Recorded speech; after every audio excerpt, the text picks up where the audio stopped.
This is a Fox News Alert. I'm Brett Baer in Washington. The country's top intelligence official says he's never seen things more dangerous during a half-century in the spy business. This flies in the face of a claim from the president's top diplomat that Americans are safer than ever.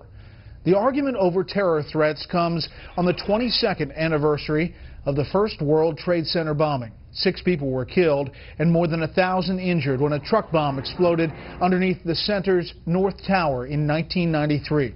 8 years later, of course, both towers came down during the 9/11 attacks. We have Fox team coverage of a dramatically different terror situation 22 years later. Catherine Herridge with the increasing worry over homegrown terrorism. But we begin with Chief White House correspondent Ed Henry and the wildly conflicting statements we're getting about how dangerous things are now. Good evening, Ed. Good evening, Brett. Remember last fall, it was the president throwing James Clapper under the bus by saying it was Clapper who had admitted underestimating ISIS. Today, it was Clapper saying John Kerry may have been wrong about how safe America really is. Director of National Intelligence James Clapper was blunt in telling Congress that thanks in large part to ISIS, the world just experienced the deadliest year in terror ever recorded. When the final accounting is done, 2014 will have been the most lethal year for global terrorism in the 45 years such data has been compiled. Another mixed message from advisors to President Obama, who in 2014 called ISIS the JV squad, and then more recently claimed terror was being hyped by the media. While just 24 hours before Clapper spoke, Secretary of State John Kerry insisted Americans have never been safer. Despite ISIL, despite the visible killings that you see and how horrific they are, we are actually living in a period of less daily threat to Americans and to people in the world than normally, less deaths, less violent deaths today.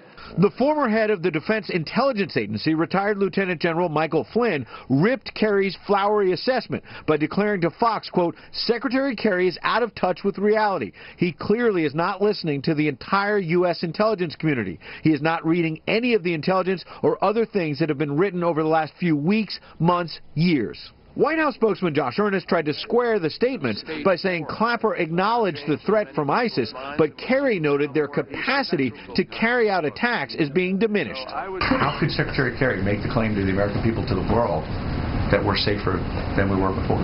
Well, I think he could do so with the evidence on his side. What he was able to demonstrate, and I think what he was discussing, is the success that our military campaign has had in applying significant pressure. Except Syrian activists say the number of Christians abducted by ISIS in the northeast part of the country has risen to 220, while ISIS released a video today allegedly showing the militants using sledgehammers to smash ancient artifacts in Iraq.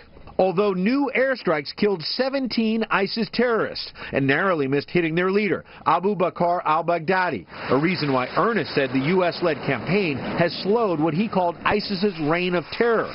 Though last summer, the press secretary claimed the president's policies had made the world more tranquil, a word he can't quite use anymore.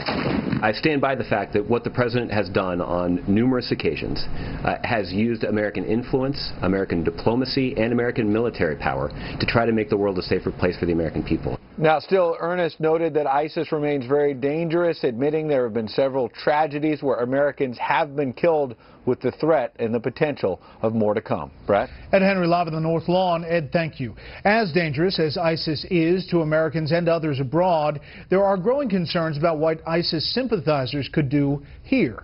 Chief Intelligence Correspondent Catherine Herridge has that part of the story tonight. Good evening, Catherine. Well, Brett, the FBI director says they are finding credible terrorism leads in every part of the country. We have investigations of people in various stages of radicalizing in all 50 states.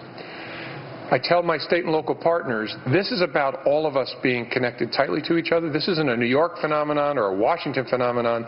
This is all 50 states.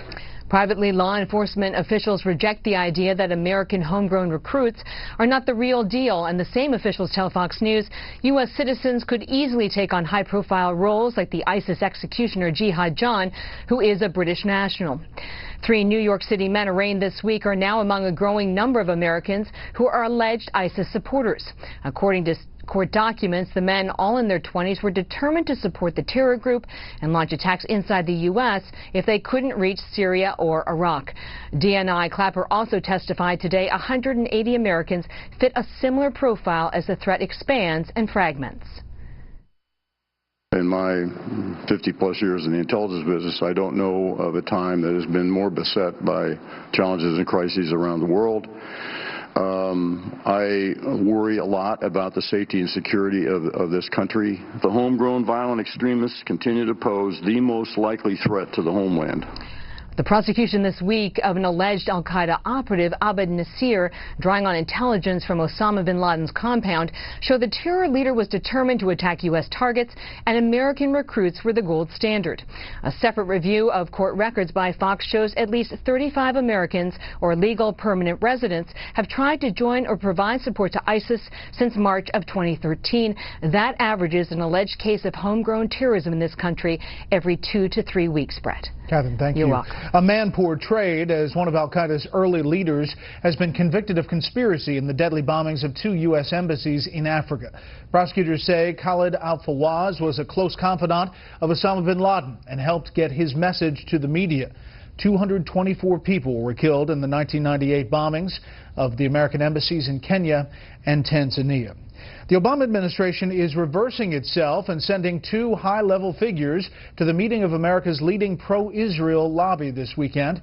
National Security Advisor Susan Rice and UN Ambassador Samantha Power will emphasize the U.S. commitment to Israel and make the case for nuclear talks with Iran. U.S. officials had earlier floated the idea of sending a non-cabinet level representative as a protest of Israeli Prime Minister Benjamin Netanyahu's upcoming speech to Congress. Expanding problems tonight for Hillary Clinton over her family's charitable foundation. It turns out the organization continued to take foreign donations during Clinton's time as Secretary of State. Correspondent Kevin Cork tonight on the ethical and political stakes. Call it a broken promise. A $500,000 donation from Algeria to the Clinton Foundation in 2010, not properly disclosed to the State Department. A violation of an agreement with the Obama administration, signed off on by Secretary of State Hillary Clinton and Senior Policy Advisor Valerie Jarrett. They've shown a commitment. Their commitment has been over and above the letter of the law, and that's been consistently followed. Not so in the case of the Algerian money. The foundation says it was for Haiti earthquake relief, but admits the State Department, quote, should have also been formally informed. It is the responsibility of the Department of State to determine how compliance was enforced when it comes to the Memorandum of Understanding. But it's the timing of the donation that raises serious questions about whether that money bought Algerian interest and others more access. The contribution, plus another $420,000 in lobbying efforts, coincided with a spike in activity, with 12 meetings between Algerian lobbyists and the State Department that year, according to the Washington Post. Then in 2012, Secretary Clinton met with the president of Algeria during a visit to that country. Algeria was one of a number of foreign governments making huge donations while Clinton was the nation's top diplomat, including Kuwait and Oman, as well as Qatar, which has been accused of backing Hamas and other Islamic militant groups. The disclosures, a worry for Democrats ahead of a potential Clinton White House run, with critics from watchdog groups now wondering if rules against accepting foreign money by U.S. political candidates are being circumvented. The public has been unable to get these records for years and years after she's been Secretary of State, so there was really no transparency. And yes, I'd consider it a broken promise that if we were supposed to be able to know whether or not any of these conflicts existed, the public was kept in the dark. Since 2001, the Clinton Foundation has raised some $2 billion, a third of those giving more than $1 million in that time, foreign individuals and governments. Brett? Kevin, thank you. More on this with the panel. Republicans anxious to run against Hillary Clinton, the expected Democratic nominee in the 2016 presidential race, are courting conservatives tonight just outside Washington. It's the annual conservative get-together known as CPAC. Chief Political Correspondent Carl Cameron is there and reports from National Harbor, Maryland. CPAC is always a conservative proving ground for GOP presidential candidates, and this year they face direct questions from conservative pundits. Laura Ingraham asked Governor Chris Christie of New Jersey how he can beat former Florida Governor Jeb Bush with his famous family and huge donor base. If the elites in Washington who make backroom deals decide who the president's going to be, then he's definitely the front runner. If the people of the United States decide to pick the next president of the United States and they want someone who looks at them in the eye, connects with them, and is one of them, I'll do okay if I run. Neurosurgeon Ben Carson kicked off the conference with a denunciation of the left as, quote, purveyors of division, and said the country needs a new direction. But CPACers demand loyalty to principle and want their 2016 candidates to oppose Common Core education standards and immigration reform that grants citizenship to undocumented immigrants. Firebrand freshman Texas Senator Ted Cruz takes a backseat to no one in the GOP. If a candidate says they oppose President Obama's illegal and unconstitutional executive amnesty, terrific. If a candidate says they oppose Common Core, fantastic. When have you stood up and fought against it? Carly Fiorina, the only Republican woman eyeing a presidential run, blasted Hillary Clinton, using the former Secretary of State's own tweets to illustrate the latest Clinton ethical controversy and hypocrisy. Explain why we should accept that the millions and millions of dollars that have flowed into the Clinton Foundation from foreign governments do not represent a conflict of interest. She tweets about women's rights in this country and takes money from governments that deny women the most basic human rights. Surging in the early polls, Wisconsin Governor Scott Walker drew the biggest crowd of the day. As of next week, Wisconsin will become the 25th state in America that allows workers the freedom to choose whether they want to work for a company and be in a union or not. When protesters began to shout, Walker rallied the crowd to drown them out. Those voices can't drown out the voices of the millions of Americans who want us to stand up for the hardworking taxpayers. As long as I'm a leader, I'll continue to do that going forward. Governor Walker and virtually all the Republican candidates spent a considerable amount of time criticizing the president's what they consider to be reluctance to aggressively go after radical Islamic terrorism. And in the case of Governor Walker, he actually said that because he had faced 100,000 demonstrators, referring to the political battles in Wisconsin, he'd be ready to take the appropriate courage around the country. That raised some eyebrows and could cause Mr. Walker some blowback. Jeb Bush speaks tomorrow, and he faces some big challenges here as well, Brett. There are some of the CPACers who think that he's insufficiently conservative and are threatening to walk out. And Bush's aides are here feverishly working to avert that tomorrow. Brett. Carl Cameron live at CPAC. Carl, thanks. Attorney General Eric Holder is snubbing Fox News Channel on his way out. Fox News Channel's Executive Vice President of News, Michael Clementi, issued this statement, quote, "We learned today that Attorney General Eric Holder has conducted interviews with ABC, NBC, CBS, CNN, and Politico while excluding Fox News. The Attorney General's decision does a deep disservice to America's largest cable news audience and the interests of a free press. Ultimately, however, we're not surprised that Holder would try to evade a thorough accounting of his record in office, including his decision to investigate our chief Washington correspondent James Rosen through an illegal seizure of emails and phone records of Rosen and his parents. Late today, the DOJ press office said they, quote, look forward to accommodating Fox News at a future time. We're hopeful but realistic about whether that will actually happen. On a personal note, last year I spoke to the Attorney General at an event here in Washington about him doing an interview with me on Special Report. We have renewed that interview request with the Justice Department every month for the past 9 months. Meanwhile, today the Senate Judiciary Committee has voted to confirm President Obama's pick to replace Holder.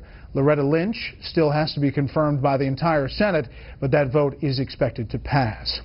National Intelligence Chief James Clapper, you saw him earlier.